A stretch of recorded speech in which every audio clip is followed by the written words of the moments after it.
Hey guys, it's Hero, and today I come with answers to maybe one of the questions that I've gotten asked the most throughout the years as both a quote-unquote YouTuber and just a content creator on social media. Granted, if you're an animation YouTuber or anything of the sort, you're very likely to get asked this a million times, but honestly, it still baffles me how many of you are actively curious about this. So today, I shall tell you my secrets, how I animate, and how you can start animating as well. Now granted, am I the best person to teach you about this? No. Is there definitely better and more qualified people out there who could do a much better job than I will? 100%. But am I going to anyway? You bet, so let's get to it. But speaking of qualified people who could do a much better job at teaching than I ever could, this video is sponsored by Skillshare.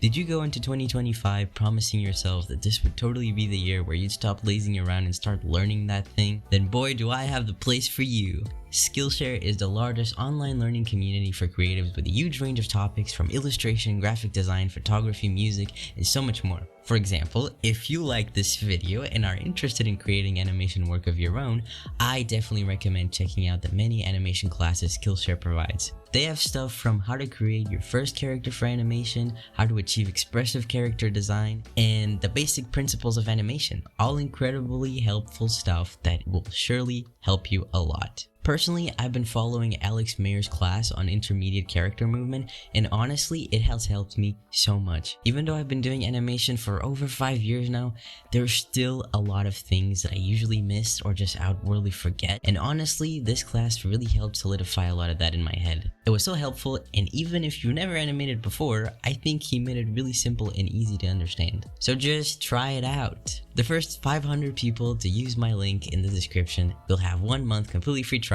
so you have absolutely nothing to lose. Just go out and do the thing that you've been putting out. Thank you again to Skillshare for sponsoring this video, and let's get to it.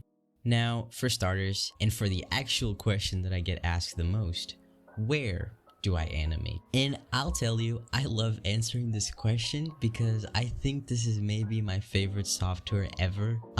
I've seen it all, I've tried it all, and I tell you, I've hated it all. But as soon as I saw him, and as soon as I laid eyes on that interface, I tell you, it was love at first sight. I honestly can't praise Toon Boom enough. I think if you're just starting in animation and are indecisive on what animation software to use, you should use Toon Boom. It's a very industry standard software, and I think it's so easy to understand. At least I thought so when I first started using it. The interface on other animation softwares would always look very overwhelming to me, but to me, the software they have in Toon Boom was so straightforward. I've seen a couple of people say it's a bit confusing, but I think it's pretty intuitive, and I think it's very beginner friendly. But Hero, how do I actually start? Like, how do I...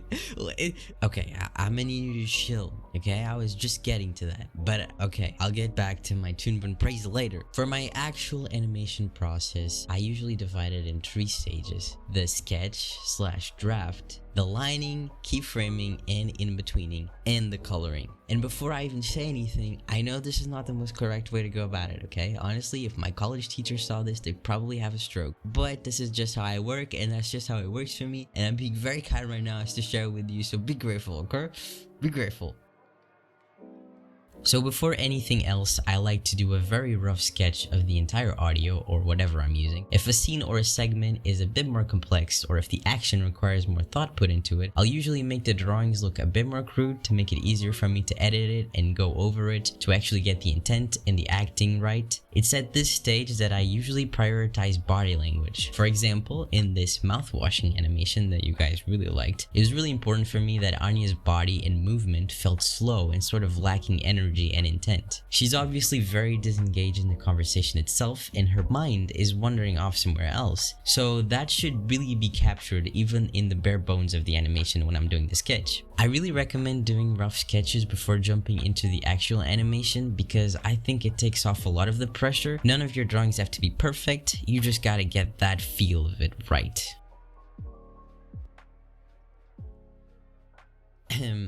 Yeah, so this is the one thing that I might get flamed for, and I just want you to know that I totally get it, but you'll have to hear me out. I promise the way I do it is not as chaotic as it seems. If you're unfamiliar with the terms, keyframes are the essential frames the animation must have in order for you to understand the action. For example, if I was animating a ball going from left to right, I'd have to have at least 3 keyframes: the start, the middle, and the end. After that comes the in-betweening, where you'll add the intermediate frames in order for the animation to actually look smooth. So you'd add in-betweens in the middle of 2 keyframes.